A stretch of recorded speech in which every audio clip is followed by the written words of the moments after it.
vamos a orar primero para encomendarnos al Señor.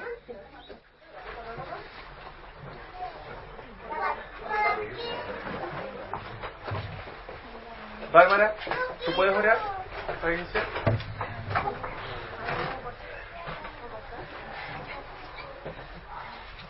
Señor, gracias te damos, Señor, por la oportunidad de estar juntos, Señor, de aprender juntos, Padre.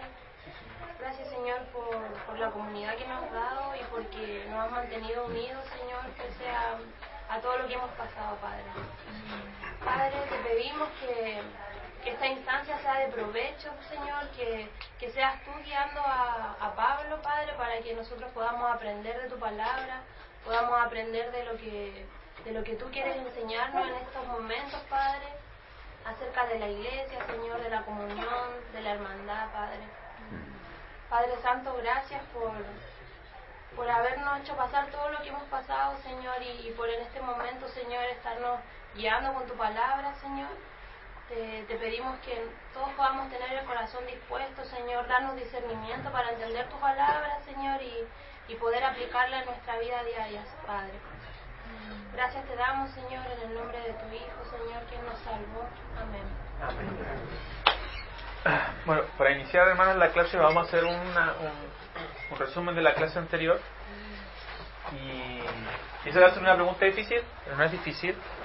¿Alguien se acuerda cuál era el nombre de la clase anterior? Si alguien se acuerda, si alguien la repasó, si alguien recuerda ese... Hacia los conceptos correctos. Hacia los conceptos correctos. Hermana Mirta toma apuntes y se acuerda. Porque toma apuntes. Sí, es estudiosa. Es estudiosa. Entonces, en la semana pasada, yo dije un montón de preguntas en Facebook, ¿cierto? 10 preguntas. Y esas preguntas las vamos a utilizar semana a semana, hermanos, para hacer el resumen de la clase. Esa va a ser la función de esas preguntas. Entonces, no es porque sí, no es porque son preguntas así azarosas ni nada, sino que las vamos a utilizar para hacer el resumen y de esa forma participamos todos. Hermano, una pequeña ayuda nomás. Saldría bueno si lo pudieran hacer crear un archivo en el mismo Facebook, en el mismo grupo, se pueden crear archivos para que no haya tantas notificaciones. Tú creas el archivo y en ese mismo archivo van a estar las preguntas y si quieres responder va a colocar correspondiente a la pregunta, según la pregunta número 1, y este es lo que para que haya un... Le decía a mi esposa porque ya no sé hacer eso. Ah, ya. El Bruno Cacho. Entonces, la pregunta número 1 era: ¿cuáles son las implicancias para los miembros ¿cuáles son las implicancias para los miembros del concepto número 1, del concepto número 1 estudiado en clases? ¿Y cuál es el concepto número 1? Así como la Biblia establece el gobierno de tu nación como la más alta autoridad en la tierra en relación con tu ciudadanía en esa nación, también la Biblia establece la iglesia local como la más alta autoridad en la tierra en relación con tu discipulado en Cristo y con tu ciudadanía en la actual nación prometida de Cristo. Entonces, una persona respondió. Esa persona fue nuestro hermano Alex. Él dijo: implica cambiar nuestra mentalidad sobre la iglesia de una manera radical, comenzando a verla como una nación, iglesia universal, de la cual somos una embajada, y iglesia local. Entonces ahí tenemos dos ideas: iglesia universal, iglesia local, una distinción. A esa nación debemos someternos, reconociéndola como autoridad máxima de la tierra en asuntos espirituales. Esto implica ser guarda del hermano, así como dejarnos corregir y moldear por los otros, y también someternos a los ancianos en todo lo que no sea contrario a la Biblia. Eso es un resumen de lo que vimos la semana anterior, una muy buena respuesta. La segunda pregunta es, más que pregunta, un aporte de cada uno, era citas bíblicas en donde se confirme la fe de los hermanos. Citas donde la Biblia haga referencia a que otras personas confirmaban la fe. Entonces, en Hechos 8, 13, 14, hermano Renato, ¿lo puede leer? Sí. Cuando los apóstoles que estaban en Jerusalén oyeron que Samaria había recibido la palabra de Dios, enviaron allá a Pedro y a Juan, los cuales, habiendo venido, oraron por ellos para que recibiesen el Espíritu Santo. Esa cita lo aportó también nuestro hermano Alex. Entonces, Pedro y Juan van allá y oran por los hermanos y los confirman. Y Gálatas 2:9 dice, esta forma específica de confirmar corresponde solo a los apóstoles, pero el principio rige para nosotros. Esta es una afirmación también de nuestro hermano Alex. Y reconociendo la gracia que me había sido dada, Jacobo, Cefas y Juan, que eran considerados como columnas, nos dieron a mí y a Bernabé la diestra en señal de compañerismo, y confirmaron así la fe de los hermanos. Pregunta número 3. ¿Debemos someternos a la iglesia? ¿Hay pasajes que apoyan esta idea?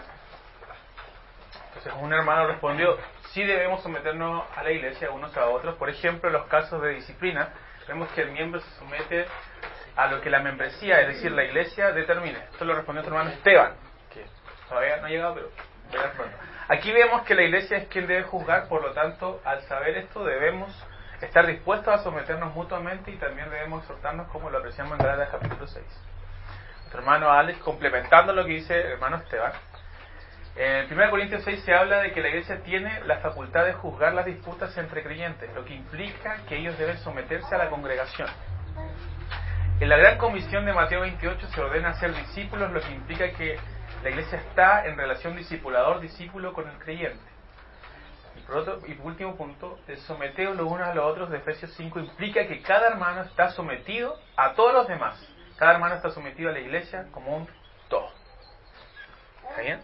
Entonces recuerden, entonces su participación va a ser importante. Responde las preguntas. Si no, le ponemos un 1.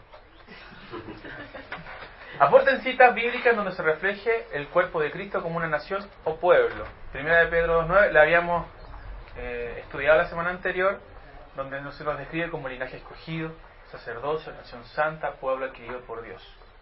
Y nuestro hermano Alex también incluyó, más nuestra ciudadanía está en los cielos, en donde también esperamos al Salvador, al Señor Jesucristo. ¿Qué es una iglesia local? Defina con sus propias palabras según lo que entendió en la clase. Y aquí voy a colocar dos aportes de dos personas distintas para que no nos repitamos el plato con Alex y Esteban, porque aburre. Son los Mateos, ¿cierto? Y no, muy fomes. Entonces, nuestro hermano Alejandro aportó una definición desde sus propias palabras. Es un grupo de personas apartadas para glorificar a Dios, que habiendo sido enemigas de Dios, miren cómo incluyó el concepto de la predicación, han sido regeneradas por gracia y hechos parte de este reino admirable para dar testimonio de su procedencia y confirmar a quienes Dios siga rescatando de las tinieblas. Excelente, hermanos. Excelente. Un 7 acumulativo. Punto para el examen. Y el hermano Víctor también puso una definición suya. Es la congregación local donde se reúnen quienes han sido trasladados desde el reino de las tinieblas al reino de Dios, quienes han sido perdonados, redimidos, limpiados y que un día serán glorificados. Ellos tienen la tarea de manifestar el carácter y la obra del reino en la tierra y confirman, guardan, animan, corrigen y edifican a quienes nuestro Rey sigue agregando a ella. Muy bien. Parece que no lo habían leído en Facebook algunos, ¿eh? Parece. ¿Qué relación tiene la actitud de los apóstoles en Hechos 4:19 y lo estudiado en clase? ¿Por qué tomé ese texto? Porque quienes tomaron atención a la predicación de la semana pasada, ese texto fue pronunciado en la predicación. Hechos 4:19. Veamos qué decía Hechos 4:19.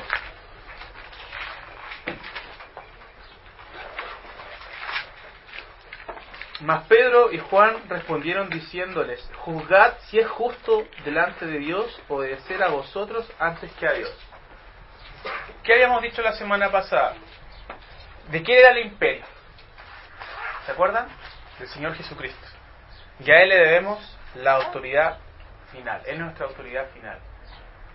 Y vimos pasajes en Juan donde Él dice que la autoridad siempre estaba de parte de Dios. La autoridad final es de Él. Y todo lo que pasa en la tierra es porque Dios ha decidido que fuese así. Entonces, ¿qué relación tiene Hechos 4:19 con lo que hemos estudiado en clases? Tenemos un rey que está sobre toda autoridad de este mundo, por tanto ninguna autoridad humana está sobre él. Si hay conflicto entre obedecer a un hombre y obedecer a Dios, debemos someternos a Dios. Ninguna autoridad civil ni religiosa está sobre la Escritura. Solo ellas deben regir nuestra vida como iglesia. No sé quién respondió eso, se me olvidó. ¿Pero alguien lo identifica? Usted Usted, hermano, muy bien. La relación es que somos pueblo de Dios, nuestra nación es celestial, por tanto, si las autoridades terrenales nos invitan o nos obligan a actuar en contra de nuestro rey, de sus mandatos, a pesar de las consecuencias, tendremos que desobedecer. Ante esto sabemos que Dios es soberano y que Él tiene el control de todo, y en esto podemos descansar. Por sobre todo, debemos única y estricta lealtad a nuestro rey y a nuestra nación. Somos ciudadanos del cielo e hijos del gran rey. Creo que usted respondió eso. Y el anterior hermano, Esteban. Y esta pregunta la voy a dejar para que ahora discutamos, hermano. Para que ahora participemos todos. Quizá hoy día no voy a alcanzar a hacer la clase completa, estoy sospechando eso, pero no importa. Voy a tomar el tiempo para que todo quede claro. ¿Qué deberíamos hacer si un grupo de gente se nos acerca pidiendo trabajar con nosotros, diciendo que adoramos al mismo Dios? ¿De dónde sale esta pregunta? De la predicación de la semana pasada, ¿cierto? Como miembros de una iglesia, ¿qué conductos deberíamos utilizar? ¿Qué nos dice la Escritura? Así que, levante la mano, hermano, y responda. Atrévase. No importa que sí nos equivoquemos. La idea es participar y tener las ideas sumamente claras. Hermano Víctor. Yo creo que la humanidad tiene un problema que tiende a trivializar todo. Y Dios, por ejemplo, en el concepto hebreo antiguo, era una palabra prácticamente innombrable, que representaba a un ser único y que no tenía ningún parámetro de comparación con lo conocido y existente o con lo creado. Pero obviamente eso se ha trivializado. Entonces hoy día decir Dios es un concepto tan general, pero no significa que quien dice que tiene Dios o que adora a Dios está hablando del ser con las características del Dios de la Biblia. Entonces no es tan simple como que alguien se acerque a mí y me diga somos hermanos porque yo también creo en Cristo, porque probablemente o yo no sé si el Cristo que él dice conocer es el que yo reconozco o me fue revelado a través de la Escritura. Por lo tanto, no puedo hacer un compañerismo inmediato con alguien que se dice ser cristiano, que adora a Dios o a Cristo en este caso. Y así ocurre también con todos los conceptos, con la cruz, con la obra redentora, con la salvación, en fin, todo está como trivializado y relativizado. Eso. ¿Alguien más, hermano, que quiera responder a la pregunta? Todos los aportes son bienvenidos.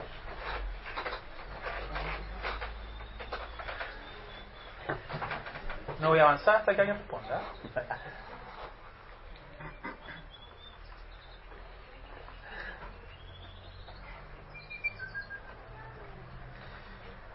Que además se complementa con otra pregunta que es ¿en qué deberíamos fijarnos? Cuando ellos dicen que una cosa es que digan adoramos al mismo Dios, pero ¿en qué deberíamos fijarnos para saber si podíamos trabajar con ellos?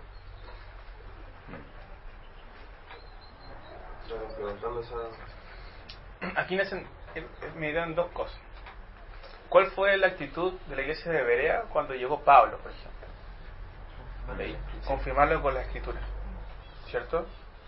Entonces, algo muy claro que tenemos que observar es que cuando alguien se queda ahí a nosotros es mirar la Escritura y ver que si su actitud, su forma de vida se condice con la de un ciudadano del reino de Cristo.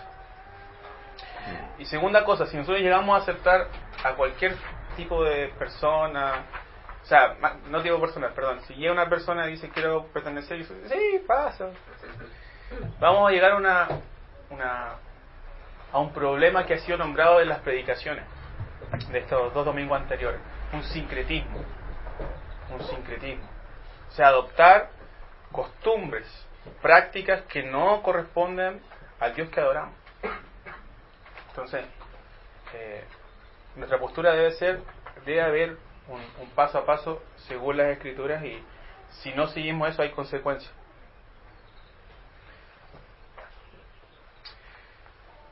Caso anterior, aporten citas bíblicas que reflejen la unidad de la iglesia.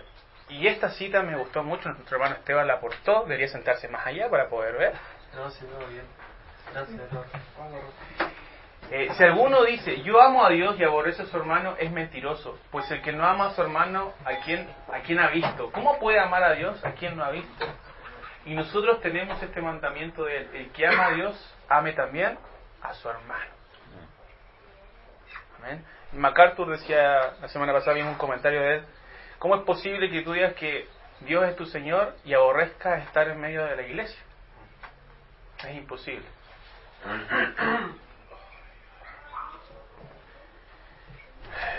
Y esto creo que ya es lo último. Por favor, complementen cuáles son las consecuencias de una mala concepción de iglesia. Es decir, agreguen otras consecuencias que no están en el Power acerca de ideas erradas sobre la iglesia. O sea, que nuestra hermana Evelyn aportó, no está, se fue. Pero ella decía, la iglesia se usa solo como la membresía se usa solo como entrada a una determinada congregación, pero la persona no tiene parte en las decisiones de la misma.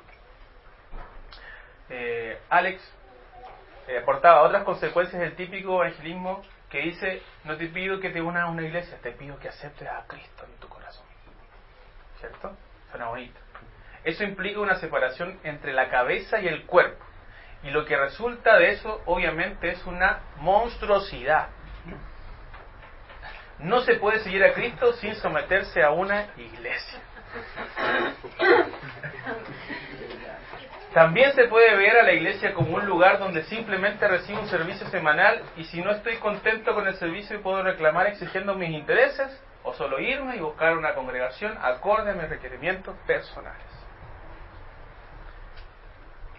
Y nuestro hermano Esteban dijo, ahí no es tan, dice, está separado. Es tan deplorable la imagen de iglesia que muchos creen que la iglesia es un tercero. Dicen, voy a la iglesia como si esta fuera solo un establecimiento físico, pero si somos hijos de Dios, somos también parte de su cuerpo, es decir, somos la iglesia. Creo que también se espiritualiza todo, y la iglesia pasa a ser como algo místico, en donde están unidos, algo así como una fuente de poder espiritual, y en donde cada uno se enchufa cuando está en el culto, pero en el día a día cada uno vive su vida. Nuestro hermano Esteban decía eso también. En relación a lo anterior, creo que las consecuencias es el individualismo, también el usar a la iglesia a mi manera y cuando me sea conveniente. Yeah. Entonces, hermano, eso fue básicamente el resumen de la clase anterior. ¿Ya? Entonces, hablamos de todos estos conceptos, hablamos de que somos una embajada, ¿cierto? Y la iglesia local es un medio en donde nosotros decimos, sí, este hermano es del cuerpo de Cristo, confirmamos, ¿cierto? Y hablamos de la analogía de que si vamos al extranjero y nadie sabe cuál es nuestra nacionalidad, vamos a la embajada y dice, sí, ese es chileno, y tiene todas las características de un chileno, confirma, ¿ya? Pero no tiene la facultad de decir, no, este es un cristiano, no lo declara, sino que lo confirma. ¿Cierto? Vimos eso la semana pasada. ¿Ya? Y un último concepto, el quinto concepto fue, no nos unimos a una iglesia, nos sometemos a una iglesia. ¿Correcto? Entonces, no sé si queda alguna duda, algo más que aportar antes de comenzar el nuevo capítulo.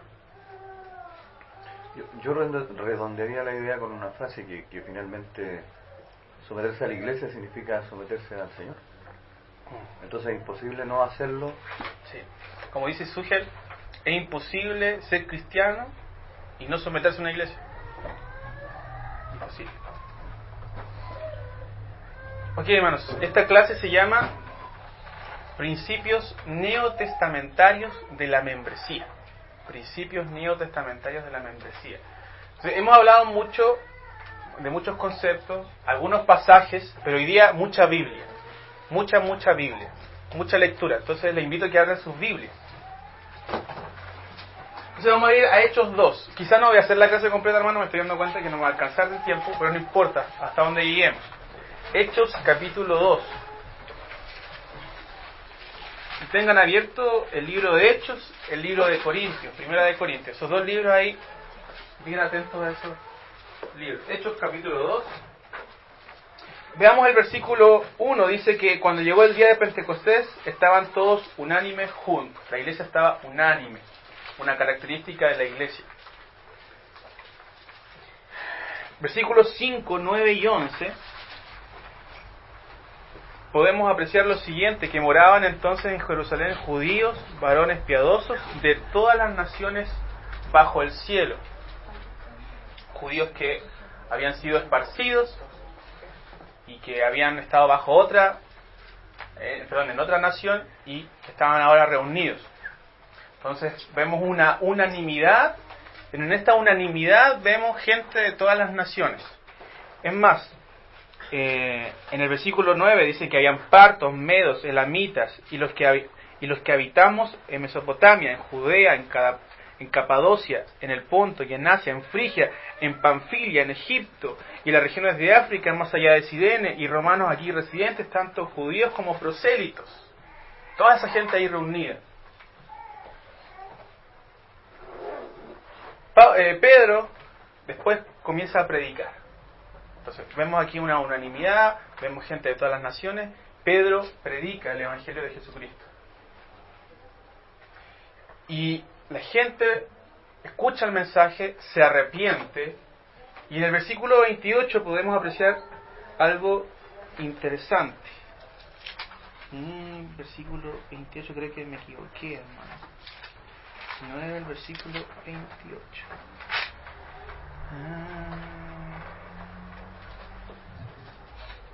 Versículo 41. Versículo 41. Dice: así que los que recibieron su palabra fueron bautizados. Escucharon el Evangelio de Jesucristo y de inmediato quisieron identificarse con su Señor. ¿De qué forma? Bautizándose. ¿Ya? Entonces vemos 41, versículo 41. Dice: así que los que recibieron su palabra fueron bautizados y se añadieron aquel día como 3.000 personas. Entonces Pedro quiere establecer un grupo de personas diferente del resto, un movimiento identificable de forma pública. Entonces dicen: yo creo en el Señor Jesucristo. ¿Cómo lo confirman? Primero bautizándolos y confirmándolos en la fe. ¿Ya? Ahí el versículo 41, está ahí, versículo 41. Y fíjense que el versículo 42 dice que luego de esto perseveraban en la doctrina de los apóstoles, en la comunión unos con otros, en el repartimiento del pan y en las oraciones. Entonces, de nuevo al ciclo, partimos que este grupo estaba unánime, ¿cierto? Y al final de todo lo que sucedió, vuelven a estar unánime, nuevamente. Y este ciclo lo vamos a ver mucho en Hechos, mucho, constantemente en Hechos, este ciclo. ¿Ya? Es decir, gente unánime, un expositor de la palabra, predica el Evangelio, la gente se arrepiente, se bautiza, se identifican con el Señor Jesucristo, y luego nuevamente se adhieren al cuerpo y nuevamente siguen unánimes. Ese ciclo en Hechos es a cada rato. Luego de esto comienza un crecimiento en la iglesia, un crecimiento muy grande. ¿Con qué características?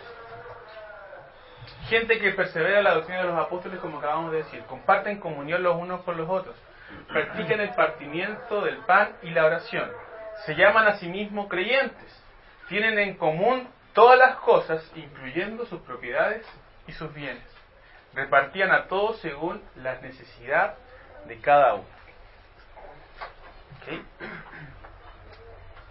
Entonces, había un grupo de personas con un estilo y características de vida diferente a la de los demás. Una nación dentro de otra nación. Otras prácticas de la iglesia. El rebaño completo se reúne cada día en el templo. Se dividen en grupos más pequeños en las casas. En el versículo 46 podemos ver eso. Y perseverando, nuevamente la palabra, unánimes. Versículo 46. Y perseverando unánimes cada día en el templo. Todos los días estaban juntos. Todos los días estaban juntos. y partiendo el pan en las casas, comían juntos con alegría y sencillez de corazón.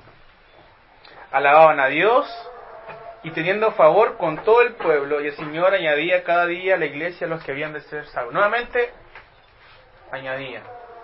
El Señor añadía más gente a este grupo. Entonces, de nuevo el ciclo. Nuevamente el ciclo. Lo podemos ver unos pasajes más adelante. ¿Okay? Esto es interesante. No sé si lo alcanzan a ver. Que ellos tenían el favor de todo el pueblo. Tenían el favor de todo el pueblo. No sé si se acuerdan, pero Alex lo nombró la semana anterior. Cuando empezaron la reconstrucción, ellos, los judíos, cuando comenzaron la construcción del templo, tenían el favor de los que vivían ahí. Y otra parte en donde podemos observar eso en la Escritura es cuando el pueblo estaba esclavo en Egipto. Y estaban a punto de salir, y la gente de Egipto, bueno, tenía temor por todo lo que había pasado, pero ellos comenzaron también a tener gran temor de ellos, respeto y admiración, y empezaron a darles riquezas. No sé si se acuerdan de eso. Y esto aquí se repite de nuevo. Y esta característica, hermanos, que el pueblo tenía sus ojos en favor a ellos, lo vamos a ver también en Hechos constantemente.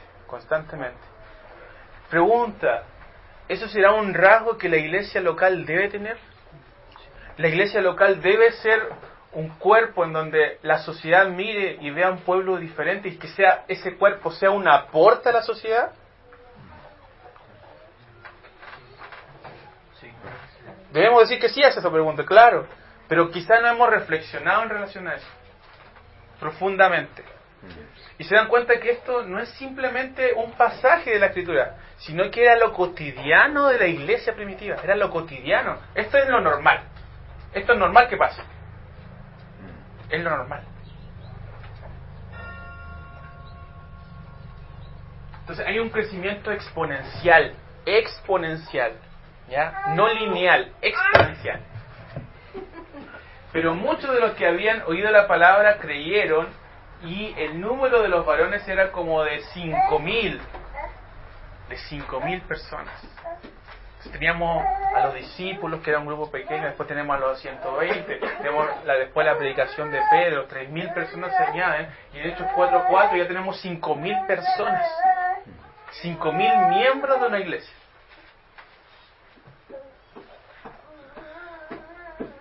Ahora, una observación importante. Estamos viendo un crecimiento exponencial y surge una pregunta que debemos responder. ¿El crecimiento numérico es el propósito principal de la iglesia? No. Principal no. Secundario, podríamos decir que sí, tiene que crecer, porque vemos que es natural que crezca. Natural que crezca el número de gente. Porque la hora es del Señor y esa hora nunca se detiene. Ahora, ¿podría ser que estaban obsesionados con el número de miembros? De alguna manera, los líderes se enteran que un importante pecado moral está en medio de la iglesia, en Hechos 5. ¿Se acuerdan de Ananías y Zafira? Entonces, si nosotros decimos que sí a esta respuesta, estaban obsesionados, ellos no debían haber hecho nada. O sea, ¿hay pecado en medio? No, pero es que eso va a hacer que seamos impopulares porque vamos a tener que corregir. Y eso va a ser impopular en medio de la congregación. Entonces va a haber gente que se nos va a ir. Y eso no nos conviene. ¿Cierto? Entonces, fíjense cómo es el pensamiento de la iglesia primitiva. No, hay que corregir este hecho. ¿Y qué pasa con Ananías y Zafira?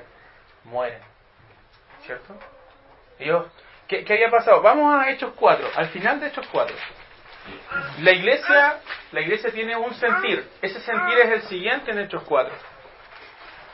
Al final de Hechos 4. Versículo 34 de Hechos 4. Colocaron un título, todas las cosas en común, pero en Hechos 4:34 dice: así como no había entre ellos ningún necesitado, porque todos los que poseían heredades o casas las vendían y traían el precio de lo vendido y lo ponían a los pies de los apóstoles, y se repartía a cada uno según su necesidad. Pero fíjense, la gente vendió sus casas, vendió todo, y lo ponían a los pies de los apóstoles. y ellos repartían según las necesidades que había. Entonces la gente, la membresía, el pueblo de Dios estaba haciendo eso, en un sentido. Pero ¿qué hacen Ananías y Zafira? Ellos venden la heredad, pero una parte la dejan para ellos. Y otra parte la dejan a los apóstoles. Y eso se describe en Hechos capítulo 5 del 1 al 11. Si lo pueden leer en su casa. Pero yo creo que casi todos conocen esa historia, ¿cierto? Entonces, de alguna forma, uno podría decir, si la iglesia está creciendo, no deberíamos actuar de esa forma, no deberíamos aplicar disciplinas si estamos teniendo tanto éxito. Pero ese es el éxito que viene de Dios, obedecer su palabra. Ahora, pregunta, después de esto, después de este acto disciplinario de Dios mismo, en donde muere Ananías y Zafira, ¿la iglesia dejó de crecer? No. ¿Podemos tener miedo a los actos disciplinarios dentro de la iglesia? No. No deberíamos tener miedo. Es más, el Señor se contenta, el Señor retribuye. ¿Por qué? Porque estamos obedeciendo su palabra, y a eso hemos sido llamados, a obedecer su palabra. Entonces, de alguna manera, toda la iglesia, así la llaman ahora, se sigue reuniendo unánimes en el pórtico de Salomón. Fíjense al final del capítulo 5, cuando vemos que hay gran temor por todo lo que había pasado con Ananías y Zafira, pero el versículo 10 y 11 y 12 describe lo siguiente. Vamos a leer del 11, perdón. Y vino gran temor sobre toda la iglesia. Ya se llamaba iglesia, que era la iglesia de la gente. Eso es la iglesia, no una construcción. Y sobre todos los que vieron estas cosas. Y el versículo 12. Y por la mano de los apóstoles se hacían muchas señales y prodigios en el pueblo. Y estaban todos unánimes. De nuevo la palabra unánime. De nuevo este ciclo. En el pórtico de Salomón. Es decir, este acto disciplinario no implicó una división en la iglesia. Para nada. Sino que los juntó más. Los reunió más.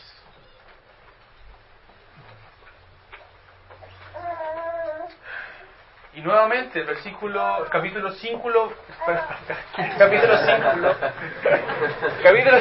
versículo 13. Capítulo 5, versículo 13. Esposa, puede leer. De los demás, ninguno se atrevía a juntarse con ellos, mas el pueblo se alababa grandemente. De nuevo, ¿se dan cuenta? De nuevo este ciclo maravilloso en donde el pueblo observa todo esto y los alababa grandemente. Entonces, es un círculo virtuoso de Dios, que solamente Dios puede hacer. Este grupo solo rendía cuentas a Dios. Solamente rendía cuentas a Dios. Y es algo que hemos analizado, hemos estudiado. Hechos 4, 19 a 20. Mas Pedro y Juan respondieron diciéndole: juzgad si es justo delante de Dios obedecer a vosotros antes que a Dios. Porque no podemos dejar de decir lo que hemos visto y oído. Su autoridad máxima.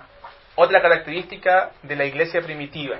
Entonces lo que vimos la semana anterior no fue algo antojadizo, sino que era algo de la iglesia primitiva, una marca. Hechos 5:29, respondiendo Pedro y los apóstoles dijeron: es necesario obedecer a Dios antes que a los hombres. Y Hechos 5:42, y todos los días en el templo y por las casas no cesaban de enseñar y predicar a Jesucristo. No les importaba la opresión, no les importaba las circunstancias, las consecuencias. Ellos seguían en el templo y por las casas y no cesaban, no dejaban de enseñar y predicar a Jesucristo. Y también tenían reuniones de miembros. Sí, hermanos, esto es bíblico. Tenían reuniones de miembros. Hechos 6 del 1 al 2. Hechos 6 del 1 al 2. Freddy, ¿puedes ayudarnos? Hechos 6 del 1 al 2. 6, 1 y 2. En aquellos días, como creciera el número de los discípulos, hubo murmuración de los griegos contra los hebreos, de que las viudas de aquellas eran desatendidas en la distribución diaria. Entonces los 12 convocaron a la multitud de los discípulos y dijeron: no es justo que nosotros dejemos la palabra de Dios para servir a las mesas. Exacto, hay un problema, ¿cierto? Se han desatendido a las viudas, los apóstoles se dan cuenta, llaman a los discípulos.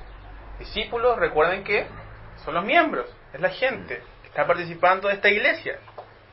Tenemos un problema, discutámoslo, porque tenemos que nosotros dedicarnos a la palabra, ¿cierto? Y se hace una reunión de miembros y se toma una decisión. ¿Ok? Entonces, concepto clarísimo. Y con esto vamos a estar terminando hoy día, hermanos. Persecución. Para conectar la predicación de la semana anterior. ¿Se acuerdan cómo se llamaba la predica de la semana anterior? ¿Esposa? No, de la prédica. De la prédica. Perdón, si no me expliqué. De la predicación de la semana anterior. ¿Alguien se acuerda cómo era el nombre? Obstáculos en la reconstrucción, ¿cierto? ¿Se acuerdan? Obstáculos en la reconstrucción. Y Alex, recuerdo, si no estoy equivocado, nombró 3 cosas de esos obstáculos. Cosas que maquinaron los impíos. La gente que estaba en contra de la reconstrucción. ¿Alguien se acordará qué cosas hicieron para impedir la reconstrucción? ¿Alguien se acuerda? Falso testimonio. ¿Falso testimonio? ¿Quién más se acuerda, hermanos? Estamos mal, hermano, estamos mal. Los registros que había de Israel, que lo llevaron ante el rey, para que le diera miedo. Claro, intimidación, ¿se acuerdan? Y otro concepto, intimidación. Otro concepto, hermano. Démosle, otro más. Sobor. No. Sobor. Qué feo. Sobor. Infundían temor, ¿cierto? Diciéndole a la gente que estaba en buenas posiciones, oigan, pero si este pueblo era muy grande, no les conviene. Pregunta, si analizamos hechos y todo lo que está pasando, ¿será similar a la descripción de lo que está pasando en Esdras? Por supuesto.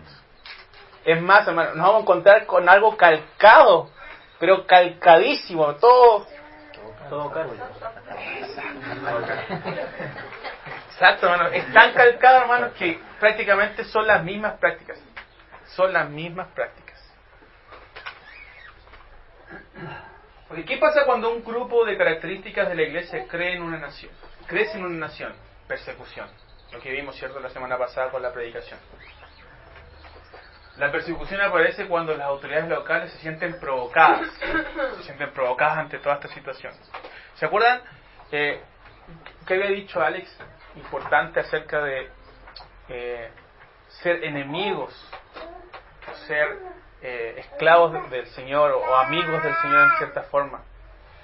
¿Qué nos definía de esa forma? ¿Cómo nosotros respondíamos en relación a la verdad? ¿Cierto? Entonces, los apóstoles y los discípulos están predicando, se expone la palabra y hay una reacción. Y esa reacción por parte de las autoridades locales los lleva a la persecución. Perseguir a esta gente porque son un grupo provocador que puede traer problemas a la nación. Entonces ellos reaccionan de esa manera. Esteban es apedreado hasta la muerte, hermanos. ¿Cierto? ¿Se acuerdan? Por causa del Evangelio. Por causa también de la persecución. Saulo asolaba a la iglesia. Fíjense cómo lo nombra la palabra. A la iglesia, a la gente. Y entrando casa por casa, arrastraba a hombres y a mujeres y los entregaba en la cárcel. Es más, él llega a hacer eso porque uno de los fariseos hace una lista y se la entrega a Pablo, y Pablo tiene esa lista y empieza como una dictadura. ¿Cierto? Pero, ¿qué nos dice la palabra en frente a esto, a esta persecución? Y sabemos que a los que aman a Dios, todas las cosas le ayudan a bien. Esto es, a los que conforme a su propósito son llamados. Independiente de eso, Dios vuelca esto en algo más grande aún. Pero los que fueron esparcidos, ¿por qué? Por la persecución que hubo, iban por todas partes anunciando el Evangelio. En Hechos capítulo 8, versículo 4. Es decir, esta persecución que hubo vino por autorización de quién, hermanos, pensemos. De los magistrados, del rey Herodes. ¿Por parte de quién vino? Del Señor. El Señor lo permitió. Y de esa forma se esparció el Evangelio. sea, en vez de desanimar a este grupo de gente, la persecución, los obstáculos que vamos a tener, hermanos, deben animarnos, porque todas las cosas nos ayudan a bien. Entonces, súper importante, quizás puede ser que en un momento estemos desanimados, puede que hayan conflictos, puede que haya momentos de angustia, hay momentos donde pasamos por el valle de sombra de muerte, pero el Señor es nuestro amparo y fortaleza, ¿cierto? Y aquí es donde debemos estar. Y con esto termino, hermanos. ¿Ya? No vamos a alcanzar. Hay una expansión. El Evangelio se propaga en Samaria, Jope, Damasco, Cesarea. Todos esos lugares. Producto de la persecución. Entonces todo el mundo empieza a comprender que Jesús también vino como rey de los gentiles. En Hechos 11, 18. Hechos 11, 18.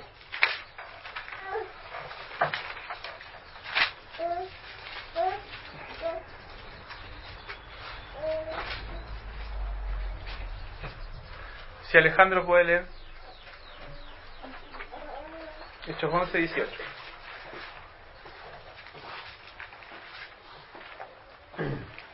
Entonces hoy estas cosas callaron y glorificaron a Dios, diciendo, de manera que también a los gentiles ha dado Dios arrepentimiento para vida. Exacto.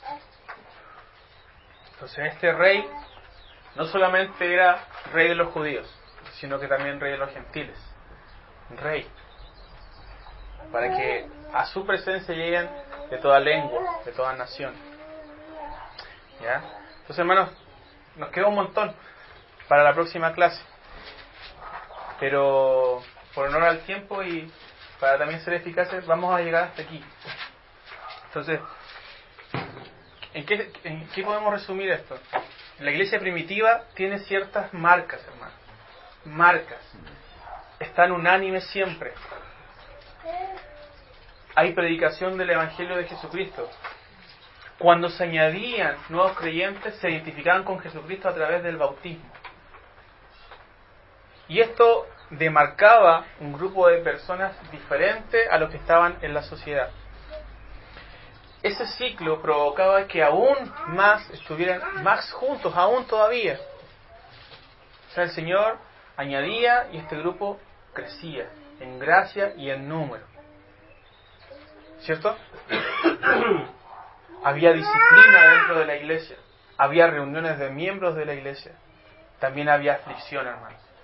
También había persecución. También había, hermanos, momentos difíciles. Entonces, pensemos y meditemos en eso durante la semana. Son marcas que están dentro de la iglesia, que vamos a tener que vivir, que vamos a tener que obedecer muchos de esos mandatos y otras cosas afrontar. ¿Ya? Así que dejo un poco abierto para que podamos comentar y terminar la clase de hoy. Es hermoso pensar en lo que dice ahí, que se expandió a Samaria también, que es de donde habían salido los enemigos del pueblo cuando estaban reconstruyendo. Eso también tuvo en cuenta la redención de todas esas personas, de los descendientes de esos enemigos de Judá. O sea, no, y sobre todo también se vincula a lo que habíamos escuchado en la predicación de la semana pasada, que habíamos sido enemigos de Dios, y ellos eran enemigos tal cual nosotros lo fuimos, y llegan al conocimiento de la verdad. Yo, hermano, quizás me dejaré claro un concepto más que nada. Cuando dijiste de que cuando se produjo la persecución, en el tema de que Dios lo permitió, ¿es Dios lo permitió o Dios lo decretó? Dios lo decretó. Claro, porque cuando uno dice Dios lo permitió es como que a veces lo hubiese escapado de sus manos. No, o sea, si Dios lo permite es porque quiere, Ya. es porque lo desea. O sea, si yo permito, por ejemplo, que mi hijo quiera ir, no sé, quiera ir a jugar, es porque deseo que vaya a jugar. Ya. O sea, ese concepto está implicado. Ya. Por eso que a veces, claro, lo confundimos como que lo permitió y claro, como que se le fue de las manos. Pero cada vez que yo lo pronuncie, porque es una palabra que uno, claro, cuando expone, la dice mucho. Tenemos que tener esa conexión. Claro, si lo permite es porque Él desea que ocurra. Está ligado a su deseo. Sí, está ligado a su deseo. Yo tengo como una pregunta. el tema de la persecución y de que también la iglesia era como que tenía buena reputación. ¿No hay ahí como una dualidad de cosas? No. ¿Y cómo eso se aplica a la iglesia ahora? O sea, ¿tenemos que buscar nosotros la aprobación de la gente? ¿De otras iglesias? ¿De la autoridad? Esas son dos, Porque hay iglesias que... dos preguntas diferentes. Pero una cosa es que, ¿se acuerdan de la semana pasada que vimos que la iglesia era un agente revolucionario dentro de una nación? Pero revolucionario ¿para quién? ¿Para quiénes? Para los que están en autoridad, ¿cierto? Porque ellos tienen conflictos con nosotros, entre comillas, si estuviéramos en esa situación, con la gente que está ahí en autoridad, porque están viendo que están reconociendo a un rey que está más allá de su autoridad, como lo que vamos a ver más adelante pasaba con Herodes. Pero al pueblo, a los ojos del pueblo, ellos tenían buen testimonio. Un tema de lealtad. Sí. Pero hay mezclas de cosas también. O sea, más adelante vamos a ver que habían magistrados que se convierten al cristianismo y otros que no. Pues sabemos que el Señor llama de toda clase de personas. Pero sin duda que esa opresión, esa persecución viene de parte de la autoridad, y ahí se van añadiendo gente que están en favor de ese pensamiento. Como podemos pensar también en un caso práctico aquí en la dictadura, tú encontrás gente que se adhiere a lo que hizo la dictadura, pero no toda la gente. Pero lo mismo pasa acá. Hay gente que obviamente yo creo que también detestaba a la iglesia, pero podemos ver que había un gran conglomerado del pueblo que admiraba a esta nación, a este pueblo. Y en relación a lo segundo que tú decías, que tenemos que buscar la aprobación de la nación, es una pregunta que depende de qué estemos hablando, de qué estemos discutiendo, ¿cierto? Porque nosotros nunca vamos a desobedecer la autoridad de la palabra, porque esa es la autoridad final. Pero si es posible tener buenas relaciones, debemos tenerlas, ¿no? Eso. ¿Incluye otras iglesias? Sí. Es otra, vamos a verlo más adelante, pero nosotros necesitamos tener comunión con otras iglesias. ¿Por qué? Porque todas estas iglesias que están acá donde justo terminamos, Samaria, Jope, Damasco, Cesarea, todas esas iglesias locales tenían comunión y se confirmaban las unas a las otras. Entonces no podemos ser una iglesia local que viva aisladamente, porque sería estúpido pensar eso teniendo el concepto de que somos miembros de una iglesia y hemos analizado que no podemos vivir afuera, etcétera. Tenemos que vivir también bajo la supervisión y aprobación de otras comunidades que creen al igual que nosotros en el Señor Jesucristo.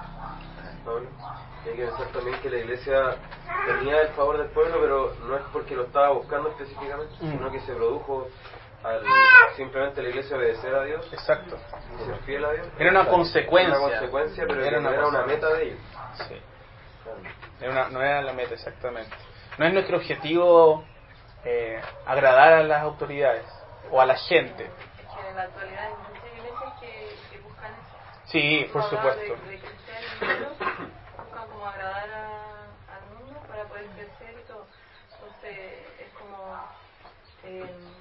como tú decías ahí que ellos tenían el favor del pueblo, pero ahora me queda claro, porque ellos no lo estaban buscando, sino que fue como una consecuencia. Sí. Y sobre todo tenía el favor del pueblo porque era una nación que trabajaba, que aportaba a la sociedad. O sea, era simplemente una consecuencia de. ¿Sí se alguien más? ¿Cuál es la diferencia en crecimiento exponencial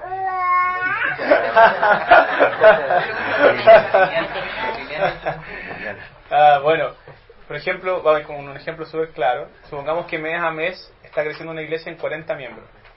Ya, eso sería un crecimiento lineal. O sea, siempre va creciendo en la misma cantidad, ya, en cierto intervalo de tiempo. Pero un crecimiento exponencial no es así. Por ejemplo, en un mes crecen 40, al siguiente mes crecen 80, después 160, y el doble, y el doble, y el doble. Eso sería exponencial. Entonces algo lineal es que es una cantidad constante. Pero un crecimiento exponencial es que va variando dependiendo del tiempo de crecimiento. Pero es constante la variación de tiempo, pero no es constante la variación de número. Pero eso es todo. Pero simplemente El sueldo es lineal. es un crecimiento exponencial. El crecimiento exponencial es más grande que el lineal, así de simple. ¿Ya? Eso es todo. No debía haberlo puesto. Sí, mi esposa me va a retar en la casa. ¿Alguien más, hermano? ¿Duda, pregunta o comentario? Lo que puedan aportar. Entonces cerremos. Vamos a cerrar. Vamos a orar. Señor, gracias por tu palabra, porque, Señor, no son estas cosas que hemos estudiado hoy día, no son cosas, Señor, que vienen de nuestro corazón, de nuestra alma, de nuestros deseos, sino que de tu palabra, lo que tú deseas, Señor, para tu iglesia. Te pedimos, Señor, que cada uno de los versículos que hemos leído, de las ideas que hemos expuesto, queden grabadas, Señor, en nuestro corazón. Señor, que podamos meditarlas durante la semana y que con ansia, Señor, esperemos poder seguir estudiando, Señor. Que tu gracia esté sobre nosotros. Que cada uno de mis hermanos, Señor, que puedan un día, Señor, también exponer, Señor, estas verdades a gente que se vaya añadiendo a nuestra iglesia. Bendice esta congregación, Señor. Tú añade a los que han de ser salvos. Manténnos, Señor, unánimes. Señor, nuestro corazón esté dispuesto a obedecer tu palabra. Siempre, Señor, por sobre todas las cosas, tu verdad esté en primer lugar como baluarte, como columna, Señor, para esta iglesia. Señor amado, bendícenos, Señor, con toda bendición espiritual que viene de lo alto. En el nombre de Jesús. Amén.